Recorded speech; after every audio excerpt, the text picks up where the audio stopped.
Hello everyone, welcome to Pharmacy in Our Lives, a pharmacy show sponsored by Guihung Media and Pleasant Care Pharmacy. My name is Dr. Chau Phan. I am the main host of the show, and it's my pleasure to be here to educate the public about different health topics through the perspective of a pharmacist. The goal of our show is to encourage viewers to be more aware of their health and wellness by educating on common health topics, drugs, or pharmacy-related topics. And many of the conditions that we will discuss on the show are preventable and can be managed at home if everyone can understand how important it is to comply with treatment, which includes not only medications, but also lifestyle changes. So today I'm very excited because this is something that I use all the time, and the topic is about optometry, specifically about glasses and contact lens. So sitting with me today is my guest and dear friend, Dr. Minh Tam Nguyen, and she is an optometrist. And Dr. Minh Tam Nguyen obtained her Doctor of Optometry degree from University of California in Berkeley School of Optometry in 2007. And after she graduated, she worked at an optometry office in Milpitas for a few years. Then from 2010 on, she works at Friendly Eye Care Optometry. So Minh Tam, welcome. Thank you for having me today. Yes, so I want to let you know in her practice, she examines patients for prescription glasses, and she helps fit contact lenses and provides primary eye care for adults as well as children. She is also currently a member of the Santa Clara County Optometric Society, the California Optometric Association, and the American Optometry Association. Why is optometry and then optometric? Did they just try to make it confusing for us? It's a different way of writing the same word. Okay.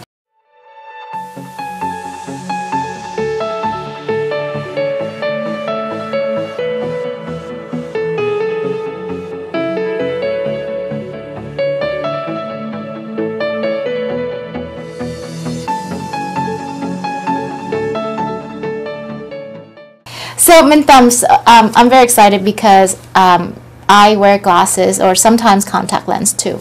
So can you tell people the difference between different types of eye doctors? Maybe people are not aware. So I am an optometrist, and the other word that you may hear is ophthalmologist.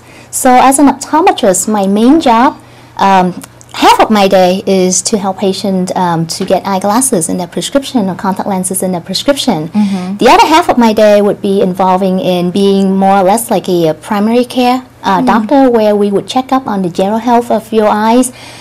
We would determine to see if there's any eye conditions that we can treat.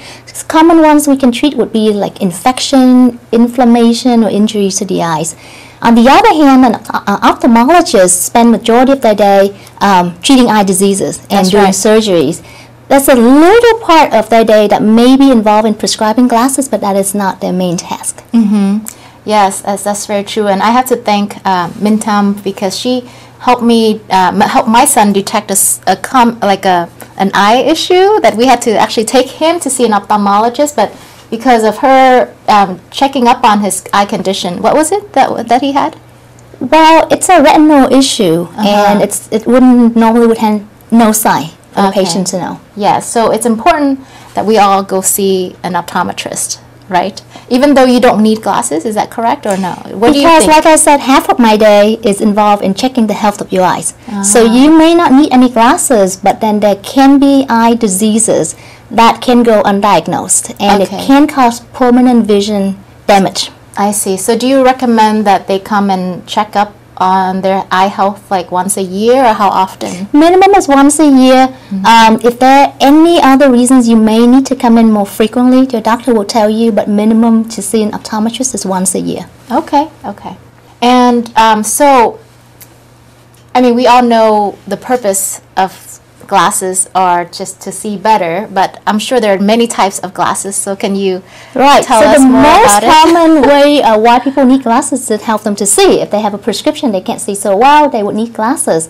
The second common way to use glasses would be for sunglasses. So you would need to prevent glare from the sun and prevent UV light from coming into your eyes and damage your eyes. So that's the second one. Now the third one right now is everybody has some sort of electronic device, a computer, a tablet, a phone, a smartphone. So you'll be using that throughout your day, sometimes every single moment at work, and then you go home, you're on the computer again. So you get fatigue. So eyeglasses, with or without prescription, actually can help to reduce fatigue from computer usage too. So that's a use that's not very well known to a lot of people. And then we have people that are working in environments where it can be hazardous to them. There can be flying objects that can hit them in the eyes. There can be chemicals. As a pharmacist, there can be a lot of chemicals in your room. So safety glasses is another common use of eyeglasses here, and again with or without prescription for people. Anybody who is really active playing sport, there's a big chance of injury to the eyes. So sport goggles is another way of using eyeglasses here. Sport like soccer, basketball, you can be elbow in the eye easily, so you would need to protect your eyes here. Swim goggles, they can come in prescription as well. Ski goggles as well, or even people playing golf, for example, they would need to see the greens, and we can have some type of lenses to enhance the green for them to see as well. So there are many uses of glasses. Oh, that is very cool. So are you saying that there's one glass for each occasion, or you can combine all those things into one pair? In some instances, you may be able to combine, but there are cases when you really have to have special ones for each occasion. So let's just say a common person like me, I am nearsighted, right? And I use computer a lot. So do my glasses also protect me from the computer glare or no? So there are several options in that case. You can get an anti-glare coating on your glasses here to reduce glare coming from LED screen, which is very, very common everywhere now. You can get a lens that has a tint in there to reduce the glare coming into your eyes as well. And like you mean like it's actually tinted, but then I'll be indoor and looking really kind of ridiculous. So you may see amber lenses advertised as computer lenses, so they will have an amber color to the lens, and there are coatings right now to help you to reduce that glare as well. Okay, so you can have clear glasses, but there's coating in there that's Coating, anti-glare. or you can have tinted lenses. Tinted glasses. Okay, great.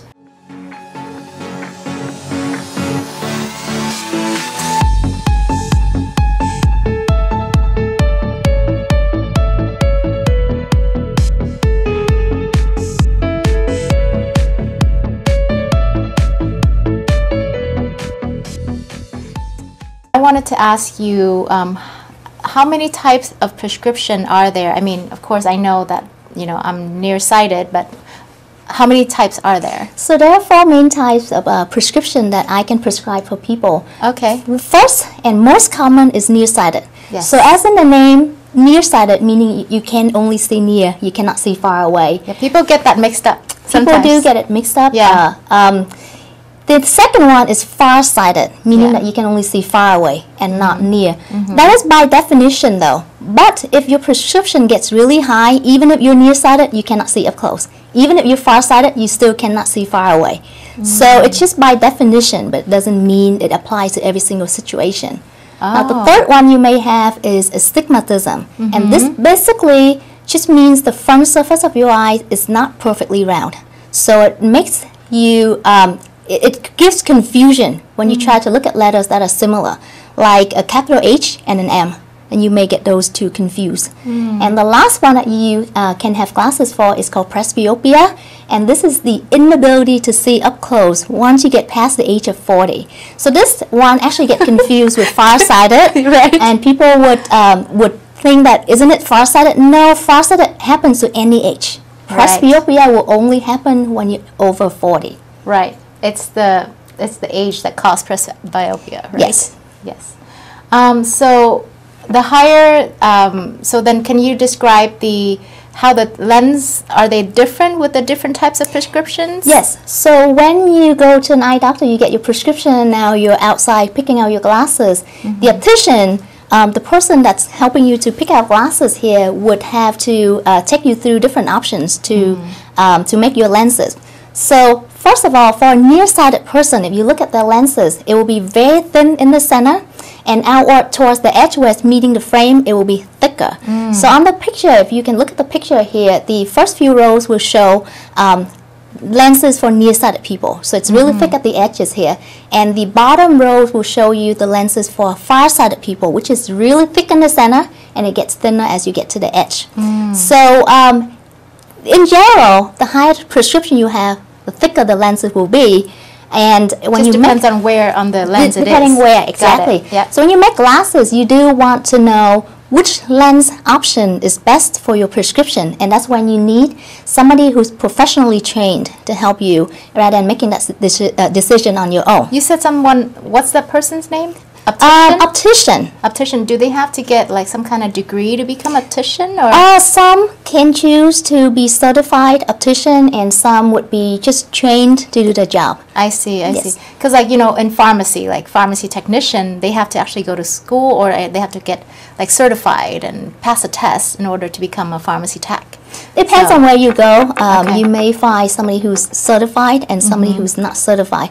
But it's all about experience. If they have the experience in the field, they would know which option is the best for you. I see. So if you look at lenses here, the first option that you may hear is going to be standard CR39 plastic lenses. So they're named by numbers.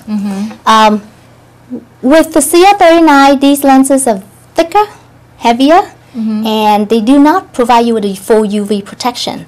So if your prescription is about a 1 or below, then it's actually okay to go for CR39. It's very affordable to go with this option here.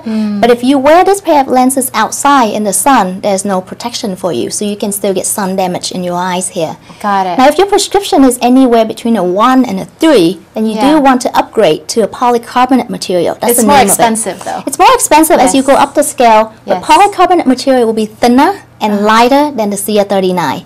And it does give you full UV protection. So it is going to be material of choice for sunglasses if you do need that protection there. It's also impact resistance and anti-scratch. Well, it resists scratching for you. And it's impact resistant, so it doesn't shatter to pieces. So it's also the material of choice for safety glasses as well. Interesting. Okay. The next one, most pair of glasses are that type of material, right? Sunglasses most of the time would be in a polycarbonate material, but not most glasses, because people do have choices and they'll pick whichever they think would fit them or their budget. I see. Gotcha.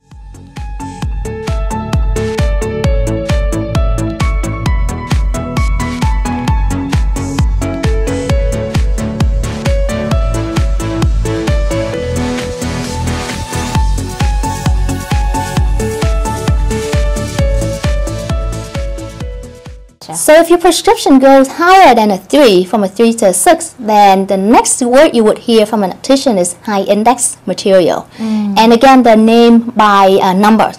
So the two common ones that we use is 1.67 and 1.74. So if your prescription is about a 6 or below, 3 to 6, then I highly recommend going for 1.67, thinner, lighter for you. And if it's anything above a 7, go for 1.74. Otherwise, it would be really thick for you. I see. So what's your thought on like people that have really high prescriptions? Should they go get their eyes fixed, like, you know, LASIK surgery or something like that?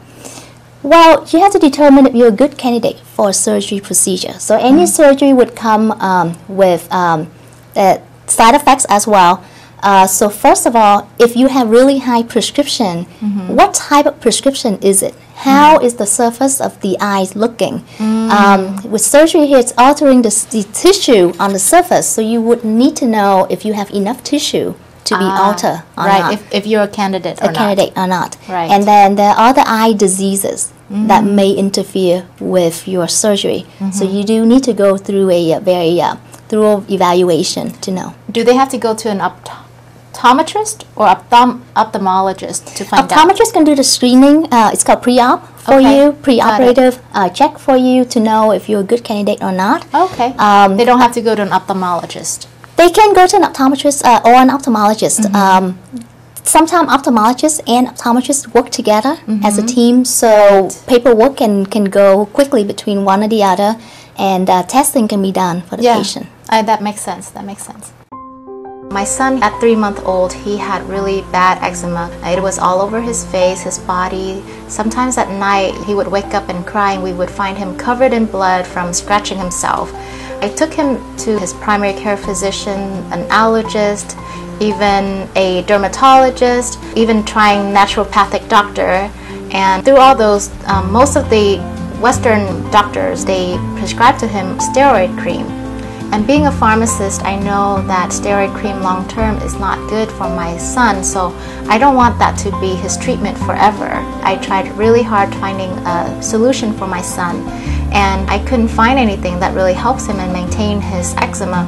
So when I was able to open up my own compounding pharmacy where I can create creams and come up with formulas myself, then I said, well, that's the first thing that I'm going to do. I'm going to try to find an alternative cream that doesn't have long-term side effects that my son can use for a long time every day. So my cream, after I use it on him, he has now improved up to 90–95%. With that in mind, I wanted to help other people that have skin disease and skin problems that just couldn't find that solution. My acne was very, very bad. It appeared all over my face, my cheek area, my neck, all the way to my back and my shoulders. Every person, their skin needs are going to be different. So that's why I want to sit down with the patient and find out their problems or what they're looking for, and come up with a formula that are specific for their skincare needs. Chau gives you that special care where she'll sit down and spend the time to discover what your needs are and what you want to look like, and give you the product that's appropriate for your skincare. I believe that one size does not fit all, and it shouldn't fit all. There are a lot of brands and there are a lot of products out there. So for me, I believe in simplicity and cost effectiveness. I have to use at least 5 products per night for my regimen. This is what I got from Pleasant Skincare. There's only one product that I have used to achieve the result I wanted. I can customize whatever you need into one bottle, and it not only decrease on the amount of products you have to buy, but it also decrease on the amount of money that you have to spend. And it will decrease on the amount of time that you have to spend on your face and your skincare regimen. I've been using Pleasant Care pharmacy products for about a year, and definitely seen the difference. I like Mommy's cream so much.